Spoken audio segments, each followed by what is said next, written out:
Hello, I'm Cullum Coleman, and welcome to Historical Humans Reads, where we take primary sources and bring them to your screen. Today we are reading from Morte d'Arthur by Sir Thomas Mallory. Morte d'Arthur is a chivalric romance detailing the life and times of the mythical King Arthur of Camelot. It was composed by Sir Thomas Mallory in 1485 CE and serves as a compilation and contextualization of the Arthurian legend up to that point in history.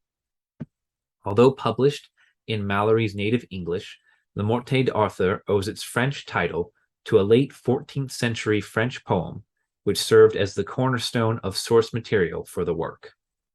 Today we are reading an excerpt from Book 1, Chapter 25, How Arthur by the means of Merlin gat Excalibur, his sword, from the Lady of the Lake.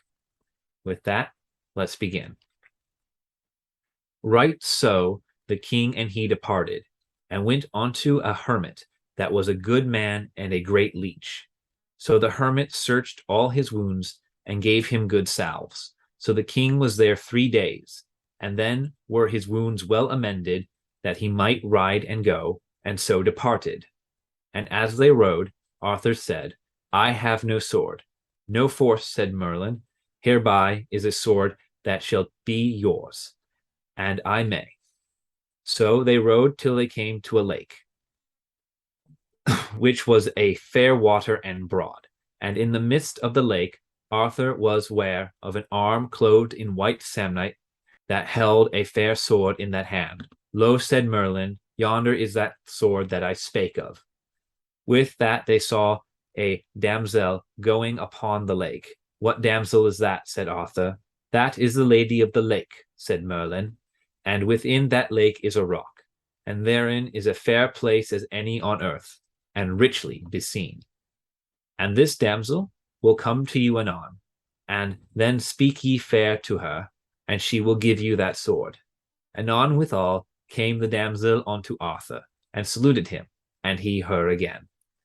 Damsel, said Arthur, what sword is that yonder the arm holdeth above the water?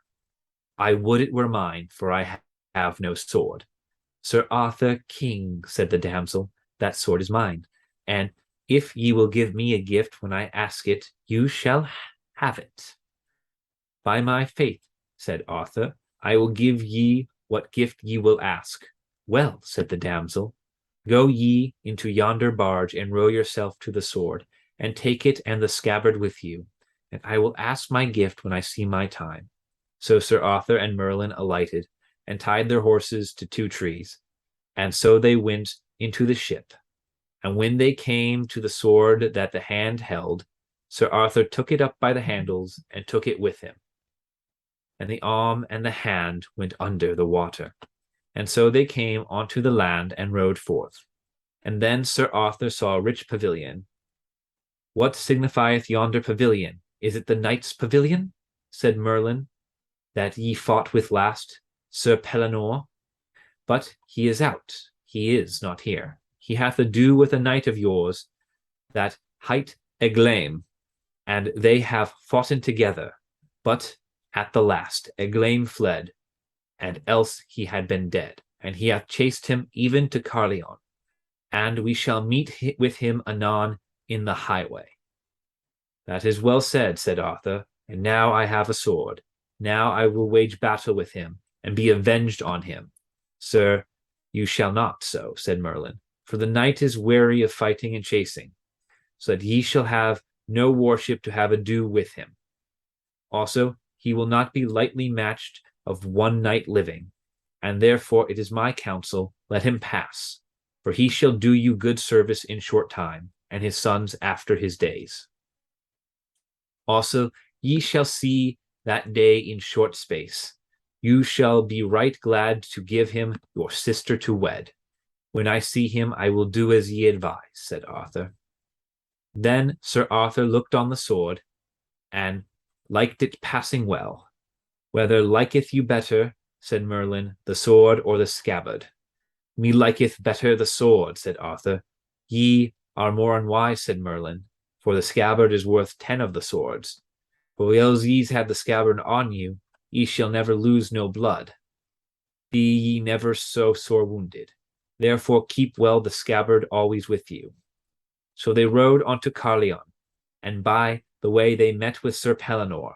But Merlin had done such a craft that Pellinore saw not Arthur, and he passed by without any words. I marvel, said Arthur, that the knight would not speak. Sir, said Merlin, he saw you not. For, and had he seen you, ye would not have lightly departed. So they came unto Carleon, whereof his knights were passing glad. And when they heard of his adventures, they marveled that he would jeopard his person so, alone. But all men of worship said it was merry to be under such a chieftain, that would put his person in adventure, as other poor knights did. This has been an excerpt from Morte de Arthur on Historical Humans Reads. If you enjoyed this video and would like to hear more excerpts from original texts, please follow or subscribe to us on your platform of choice. If there is a work you would like to hear, be sure to like this video and leave a comment down below. Thank you for listening.